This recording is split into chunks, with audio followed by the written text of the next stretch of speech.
everyone, Karen, aka the Warp Spinster, here to talk about another way to design your own quilt without starting from absolute scratch. It's what I call games quilters play.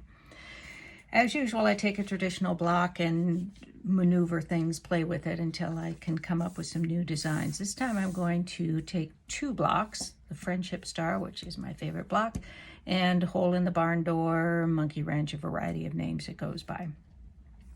I have done them in rather a large size. When I first did them, it was this size, but I took pity on you. Just think of all the things I'll do for you so that you could see them better. I made them larger. I probably should have used crayons instead of markers, but at least I think you can see it. And it also demonstrates that when you're at this step, you don't have to be phenomenally accurate. All right, so what I'm going to do in this case is cut these apart into strips. So these are both a 3x3 grid. They're 9 patches. I'm thinking it probably doesn't matter that they're the same. It's just easier to start out here. So I'm going to take my paper trimmer and slice them into 3 columns, I guess you could say. Well, that wasn't a very good slice, but it'll still work. Okay. And now, so I've just drawn these obviously on graph paper. I think it's easier if you have pretty bold design going on so you can see it better. And I'm going to trim this one down a little bit just because I really did a funky job of it. All right. So that's all we'll need with the paper trimmer. So now I have each of these blocks in 3 pieces. Could have done it the other way. Doesn't matter in this case because they're symmetrical around. So now I am going to do what I'm going to swap. This is why I call it swap meet. So I'm going to move this piece over to here and this one over here. And now I have 2 more blocks that I can play more with. This one doesn't do a lot for me, to be honest. You can start sliding things, so this could slide up like that, and that's maybe actually a little more interesting. So I don't know. I'm going to focus on this one, I think. And I quite like it. I think I would probably recolor things. So to do that, I probably would want to secure them to the table. Let me just start with this block. And I'm going to just redraw it on graph paper here. And once again, I've gone to great lengths to make it easier for you to see using an old, apparently black marker. It doesn't mark very well, but I think you can see it. And from here, if I want to try various color combinations without having to redraw it, I can take my box of 64 crayons, 96 crayons, excuse me, and I can just do some coloring here. And then if I change my mind and I don't really want it that way, then I can just move my tracing paper over and color it differently. Again, you don't have to be really whiz-bang perfect with this. This is the equivalent of a sketch when you're designing. Pink, you probably couldn't see that well.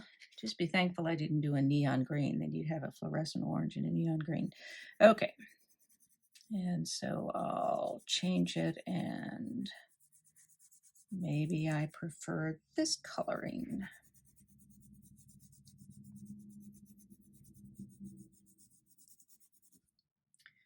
Or if I don't like that, I can just, or if I want another option just to see how things are, I could do this, and this time, I don't know that this is going to be one I'll like, but I'll give it a shot. I'll do this across here, and then this one. Now, I will be perfectly honest with you. I did this actually in Procreate, but I wanted to show you how you could do it if you don't have an iPad and Procreate or some illustration program. It would work in EQ8 if you wanted to use Electric Quilt or any version of EQ, actually. And then there's another option. Actually, I like that better than I thought I might. So you can just keep doing that. And then when you want to see how blocks would look together, you can, once you've decided on the color scheme you like, then you could color it on here, make a few copies, and then you can start playing with those blocks and moving them around. And again, you can start shifting things, you can rotate them, just play with the blocks and see what kind of secondary designs you can come up with. So I'm going to switch over to my iPad here and show you a couple of designs that I came up with. There could be many, many more. Believe me, these are so much fun to play with. I'm having the best time with these. In fact, last night when I wasn't sleeping very well, I decided that I would do a 30-day challenge. It started out in my brain as a 365-day challenge, and then I cut it back to 100 days, and now I'm down to 30 days because I'm no fool, to design a new modern quilt every day for 30 days. Don't have to make it, thankfully, just have a design for it. And some of them I'll probably like, some not so much. And, if I like it, maybe I'll go on to do more than 30 days. But having 30 new designs in my pocket would be really nice. So it won't all be done by this method, but the various methods that I have been designing for how we all might design quilts using traditional blocks as a base. Okay, now I'm going to my iPad and I'll show you what I came up with. See you in a minute. Welcome back. The audio with my iPad session was really pretty bad, so I'm going to see if I can talk my way through this. I'm in Procreate on my iPad now, and this is the first block that I showed in the previous part of the video. And I'm going to create some duplicates and move them around. And this is the first plan that I came up with. You can see that I've rotated the blocks and I slid them down, the second column down 2/3, just to see what kind of design that would make. And now I'm going to add in some more blocks and do a second column. Only this time I'm going to try stacking them, as I recall, just as they are without rotating or sliding them. Let's see how that design looks. I'm not sure I tried this to begin with. I'm getting rid of the other blocks so we can see just how these work.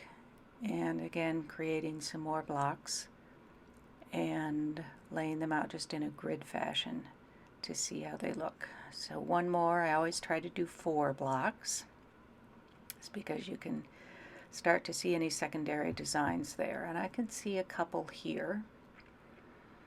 And I've decided I want to, once I line these up, that I want to try coloring a secondary design differently. So I am going to choose a new color, and I end up with pink. And I'm going to use that color then to create a secondary design with the color. It's one of the nice things about Procreate. You can just keep adding and subtracting things. So I'm going to add a new layer on top and start drawing in this secondary design. I may or may not like it, but with Procreate I can easily change it. And I'm thinking I might want to try to do a weaving sort of thing here rather than making those center triangles. It's sort of hourglass shape into a solid shape. I'm going to try doing a sort of woven look. May or may not like it. We'll see. And one final piece to make pink. Oh no, I've decided, I guess, that I'm going to do the other half in a different color, which makes sense if I'm going to weave it. So I think I ended up with a teal blue. and see if this looks like a ribbon weaving through. Of course, these may not be the colors I end up with.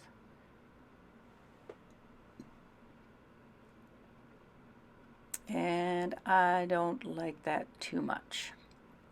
Isn't doing what I had hoped it would do. So let's see what it looks like if it's all blue instead of having that pink there. So I'll fill those in, and don't much like that either. So I think I'll just go back to all white there. That center bit just isn't doing anything for me, but maybe if I add in some more secondary design off to the side there, alternate top and bottom, and it's not bad, but it's not what I have in my mind's eye, so that just isn't going to work. So I will just go back to white as it was before, and this is not bad. I actually kind of like it, maybe even a little more than the first one that I had. So now I'm going to try something different and change those green arrows, alternate them, and make them pink or whatever. I'm not making everybody dizzy, swinging the design around to make it easier to color it in. And in Procreate, you have to close your shapes, make sure all the lines meet. There we go. And again, that's okay. I don't know how I feel about that. Might be kind of fun just to change colors all the way through. So have some gold and maybe some purple in there, some of the blue, and just change like every other one of those, or maybe every one. So this is the design that I finally ended up with, and you can see here that I have changed the colors of two of the triangles on each of the blocks, and then the center portion of it I have slid down 1/3. So the orange is always slid down, but then I've sort of flipped the blocks, haven't really rotated them, but they're flipped, and I decided that I wanted these blue triangles in the centermost portion, kind of, sort of. And I've left the orange in the center, just slid down, and I have lined up the edges of that triangle and the bottom of that kind of wonky diamond shape together. And then I've added white in between. And I decided I liked that extra little bit of texture or interest there. So I added in that white, and here again I'm pointing out the blues, which I've added in. I could make those any color, make them 4 different colors. And so this is just another way that you can start playing with traditional blocks and make them your own. I'm having so much fun with this. I hope you all try it and have fun with it too. That's it for today. Thanks for joining me on my channel. If you enjoyed the video, please give it a thumbs up. If you aren't subscribed, I would love it if you would subscribe. And if you turn on the notifications, then you will get notifications when I have new videos. Thanks for stopping by. Take it easy. Peace out.